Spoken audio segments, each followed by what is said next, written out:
આચાર્ય જોડે પ્રવોત્સવમાં વાત થઈ, દાખલા તરીકે એને પૂછ્યું કે ભાઈ કેટલા ડ્રોપઆઉટ થયું છે તમારા સ્કૂલમાં, એટલે આપ્યું કે ભાઈ 100 બાળકોનો ડ્રોપઆઉટ થયું. આપણો ઉદ્દેશ્ય એક જ હોય કે ભાઈ ચલો સરકારે ડિમોલ્યુશન કર્યું હોય, ડિમોલ્યુશન પછી જે બાળકોની જે સ્થિતિ હોય તો આપણી જવાબદારી હોય શિક્ષણના કારણે આપણે સ્કૂલ બોર્ડ બધા મ્યુનિસિપાલિટી સ્કૂલોમાં હતા એ ડ્રોપઆઉટ થાય તો ના ચાલે ને એમાં.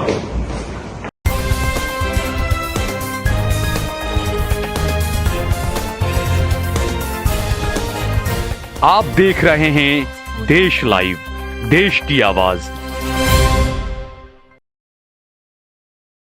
शहजाद भाई, आज जिस तरीके से आप यहाँ पर आए, मुलाकात हुई, चंडोला में जो डिमोलिशन किया था, तो वो बच्चों की पढ़ाई के मामले को आज लेकर यहाँ पर आए थे, क्या है पूरा मामला, जरा बताएंगे आप? चंडोला में सरकार द्वारा जो डिमोलिशन किया गया,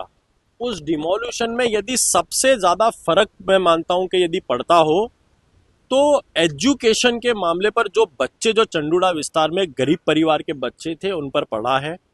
मैं जब शाला प्रवोत्सव के कार्यक्रम में गया तो दाड़ी लिमड़ा म्यूनसिपल जो कन्हूबाई की डीपीएस स्कूल है म्यूनसिपालिटी की इंग्लिश स्कूल,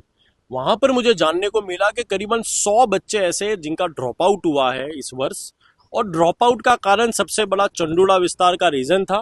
कि वो बच्चे चंडोला विस्तार में रहते थे जो अभी तक उन्होंने एडमिशन नहीं लिया गया। दूसरी भी मैंने स्कूल में पूछाया गया म्यूनसिपालिटी स्कूलों में, तो ऐसे कई बच्चे थे, तकरीबन मैं मानता हूँ 250 से 300 बच्चे ऐसे जिनका ड्रॉप आउट हुआ है। तो वो चिंताजनक एक ये विषय है। मैं मानता हूँ कि सरकार के इसे खास ध्यान देना चाहिए था कि डिमोल्यूशन करना और डेवलपमेंट में, आप एक डेवलपमेंट के नाम पर यदि बुलडोजर चला दिया गया लेकिन बच्चों के एजुकेशन पर यदि फर्क आता हो तो मैं मानता हूँ कि इसे कभी चलाया नहीं जाएगा। आज यहाँ पर शासनाधिकारी को अहमदाबाद म्यूनसिपल कॉरपोरेशन के स्कूल बोर्ड में ऑफिस पर शासनाधिकारी से मुलाकात कर ये रजूआत की गई है कि दाड़ी लिमड़ा, बेरामपुरा, मिल्लत नगर की सभी शालाओं का एक लिस्ट बनाया जाए और जितने भी बच्चे यदि चंडोला डिमोल्यूशन के वजह से ड्रॉप आउट हुए उनके पेरेंट्स को, उनके वालियों को कांटेक्ट किया जाए। और जब तक उन्हें ईडब्ल्यूएस के माध्यम से सरकार ने मकान देने के लिए कहा है, जब तक उन्हें मकान नहीं मिलते उनके वालियों को कांटेक्ट कर फिलहाल में वो कहाँ रह रहे हैं, उदाहरण से वटवा रह रहे हैं, जुआपुरा रह रहे हैं, बेरामपुरा रह रहे हैं,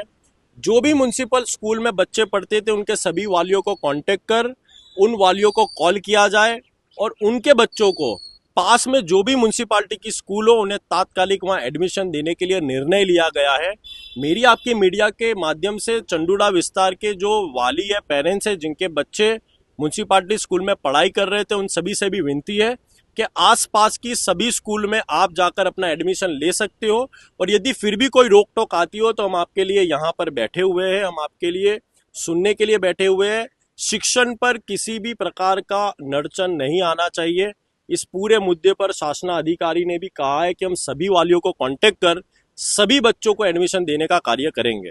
शहजाद भाई, ज्यादातर ये होता है कि कहीं पर भी बुलडोजर की कार्रवाई होती है तो ये बातें, बच्चों की पढ़ाई जो बिगड़ रही, बातें किसी नेता के ध्यान में नहीं आती है। आपने जो इनिशिएट लिया कि जो बच्चों की पढ़ाई बिगड़ रही उसमें इस तरह का काम आपने किया, तो इसी तरीके से पूरे गुजरात में और भी कई जगहों पर इस तरह की कार्रवाई हो रही है, तो वहां के लोगों के लिए भी, वहां के नेताओं के लिए भी, कांग्रेस पार्टी को भी आवाज वहां के बच्चों के लिए सबसे बड़ा मैंने यही कहा कि भविष्य में शिक्षण, एजुकेशन बहुत जरूरी है बच्चों के लिए। और ऐसे अब सबसे बड़ी बात यह कि चंडोला जैसे विस्तार में भी इतने सारे बच्चे अपने माँ बाप अपने बच्चों को पढ़ाई करने के लिए स्कूल में भेज रहे थे, वो भी एक आंकड़ा सामने आ रहा है कि 600-700 बच्चे पढ़ाई कर रहे थे। अभी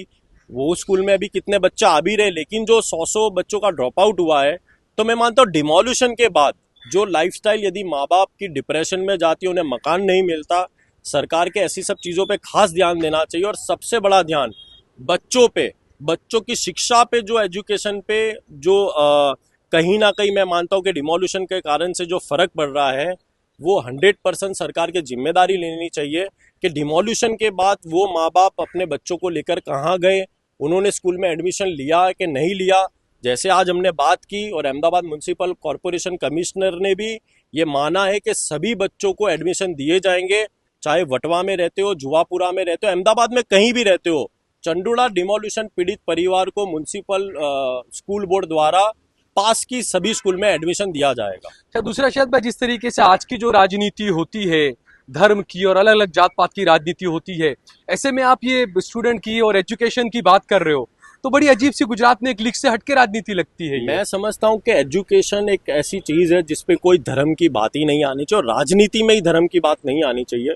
उदाहरण के तौर से मैं चंडूड़ा विस्तार की बात करूँ तो ऐसा नहीं था कि वहाँ पे सिर्फ भारतीय मुसलमान पीड़ित हुए, सिर्फ भारतीय हिंदू भी थे काफी जो पीड़ित हुए। उन सभी के फॉर्म भी भरवाए गए, उन सभी के बच्चों के लिए भी रजुआत की गई है। तो मैं मानता हूँ कि एजुकेशन के मामले में जात पात राजनीति करी ही ना जाए, क्योंकि मैं मानता हूँ हिंदुस्तान का भविष्य है, गुजरात का भविष्य है, अहमदाबाद का भविष्य है और आने वाला भविष्य इन्हीं बच्चों के हाथ में है। यदि वो बच्चे पढ़ेंगे तो मैं मानता हूँ झुपड़पट्टी में नहीं, बड़े आलीशान फ्लैट में रहते हो जाएंगे। तो मेरा मानना है कि education is the most necessary thing, उस पर जात पात को कभी लाया ना जाए और राजनीति को भी ना लाया जाए।